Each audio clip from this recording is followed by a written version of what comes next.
প্রথমে কবিতা উৎসব এডি ক্রিয়েশনের সকল দর্শক বন্ধুদের নমস্কার জানিয়ে আরম্ভ করছি আজকের ধারাবাহিক আমার স্বরচিত গল্প পাঠ।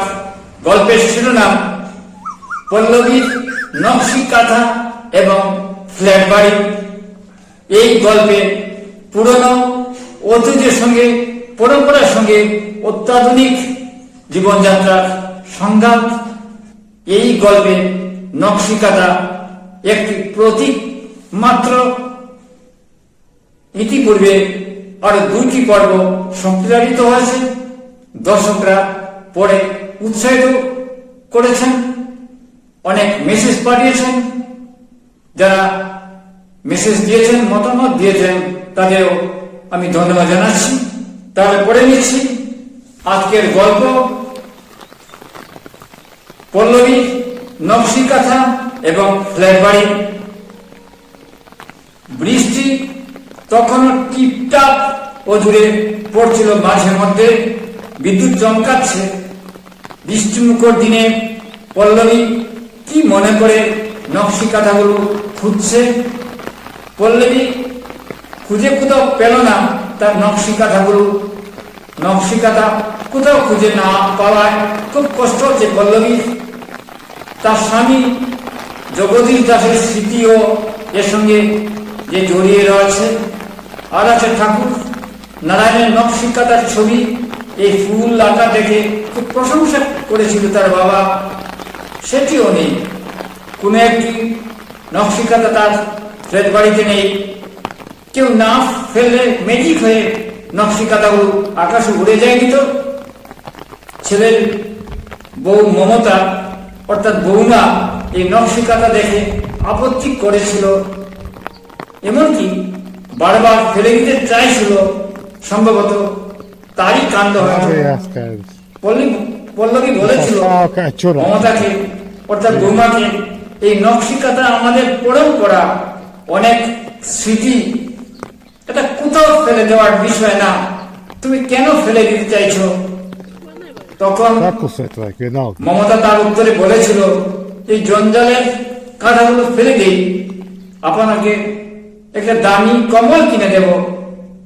এই ঘরের কোনায় আমি শোকেস রাখবো, ওইখানটায় আমার বিদেশি কুকুর টুনিও ঘুমাবে, থাকবে। তার বড় কষ্ট হচ্ছে, বৃষ্টি বাদলের দিনে তার ঠান্ডা লেগে যাচ্ছে। তখন পল্লবী তার উত্তরে বলেছিল, টুনি সিঁড়ি ওই পাশে রুমে থাকার ব্যবস্থা করো, এখানে নকশি কাঁথাগুলো সরিয়ে নিয়ে এই ব্যবস্থা করতে যেও না। পল্লবী ছেলের বউ মমতাকে বললে,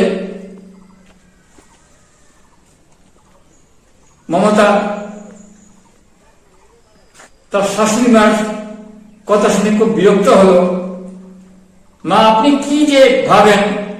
আপনার ছেলে সুমনেও ও একমত, ওই কাঁথাগুলো ফেলে দিতে চাইছেন। তখন পল্লবী বলেছিল, এই নকশি কাঁথা অবহেলার বিষয় না, তুমি ফেলে দিও না। সত্যি কি মমতা ফেলে দিল? কি নকশি কাঁথা? একটি নকশি কাঁথা ফুল প্রজাপতি দেখে তার স্বামী তার জন্য বিয়ের প্রস্তাব দিয়েছিল। সেই স্মৃতিগুলো বলবে কিভাবে? এর ভেতরও আছে সাহিত্য আন্দোলনের সময় সুভাষচন্দ্র বসুর স্মৃতিও। যখন হাইলাকান্দি আসেন সুভাষচন্দ্র বসু, তখন সে তো কিশোরী, তার নকশি কাঁথা দেখে প্রশংসা করেছিলেন সুভাষচন্দ্র বসু। তার বসার চেয়ারে গদি যে তার নকশি কাঁথা দিয়ে দেওয়া হয়েছিল। আজও মনে আছে সেই বর্ষামুখর দিনের কথা। সেদিন ছিল 11 বৈশাখ 1345 বাংলা। আর সুভাষচন্দ্র বসুকে যে মানপত্র দেওয়া হয়েছিল সেটা যে পড়েছিলেন পল্লবী নিজে। আজ স্বাধীন আমরা, সেই স্মৃতি তো ভুলার নয়। আরেকটি হাইলাকান্দি রবীন্দ্র মেলার প্রদর্শনী থেকে প্রথম পুরস্কার পেয়েছিল নকশি কাঁথায় রবীন্দ্র ছবি আঁকার জন্য। তার সব স্মৃতি যেন কে মুছে দিয়েছে। রান্না মাসি জয়িতাকে ডাকলেন পল্লবী। জ্যোতি কানে কম শুনে, তাই আবার চিৎকার করে ডাকলেন, জয়িতা শোন, জয়িতা শোন, আমার নকশি কাঁথাগুলো কোথায় গেল রে? জয়িতা পল্লবীর কথা প্রত্যুত্তরে বলল, ডাকলেন? আমার নকশি কাঁথা গুলো কোথায় গেল জয়িতা? আবার বলল পল্লবী, না মাসি, আমি কিচ্ছু জানি না। ফ্ল্যাটের এক রুমে বিউটি পার্লারে কাজ করেছিল তার ছেলে বউ মমতা। খুব বিরক্ত হয়ে রুম থেকে বের হয়ে বলল, কি হয়েছে মা, এত চিৎকার করছেন কেন? চিৎকার শুনে তখন পল্লবী বললে, চিৎকার করবো না তো কি করব? শাশুড়ি পল্লবীর উত্তরে গলার শব্দ আরো চড়িয়ে বলল মমতা, এই আমি সামনে ডাস্টবিন নিয়ে নিজের সব কাঁথাগুলো ফেলে দিয়ে এসেছি। শাশুড়ি মার কথার উত্তরে গলার শব্দ আরো চড়িয়ে বলল মমতা, এই আমি সামনে ডাস্টবিনে নিজে সব কাঁথাগুলো ফেলে দিয়ে এসেছি। এই বলে গট গট ফেলে জুতোর শব্দ তুলে অত্যাধুনিক নিজের বিউটি পার্লার ভেতর চলে গেল। কি করলে মমতা, আমার বারণ সত্ত্বেও ফেলে দিলে? ছি! ব্যাংকের অফিস থেকে ফিরে আসলে বলবে কি তার ছেলে সুমন দাসকে এই কথাগুলো? না, তাদের বলে বোঝানো যাবে না। এটা যে ফেলে দেওয়া যায় না, মুছে দেওয়া যায় না, এতে হৃদয়ে জড়িয়ে ভালোবেসে অনেক যত্নে রাখতে হয়।